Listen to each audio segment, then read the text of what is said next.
महाभारत काल की यह कथा हस्तिनापुर के राजा महाराज पांडु से जुड़ी है। एक दिन राजा पांडु शिकार के लिए घने वन में गए। वहां उन्होंने अनजाने में एक मृग युगल पर बाण चला दिया। पर वह साधारण मृग नहीं था, वह ऋषि किंदम थे जो अपनी पत्नी के साथ मृग रूप में थे। गंभीर रूप से घायल ऋषि ने क्रोध और पीड़ा में राजा पांडु को शाप दिया।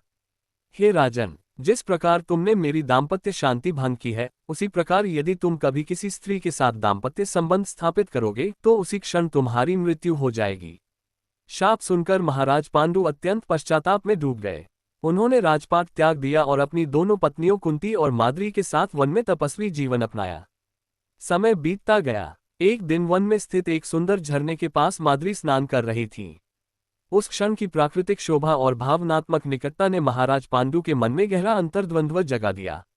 वे शाप को जानते थे, फिर भी उस क्षण अपने मन पर पूर्ण नियंत्रण न रख सके।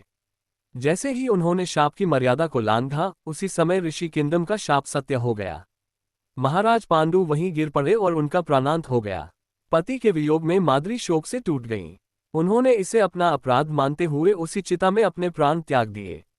कुंती अपने 5 पुत्रों पांडवों के साथ जीवन की कठिन राह पर आगे बढ़ी।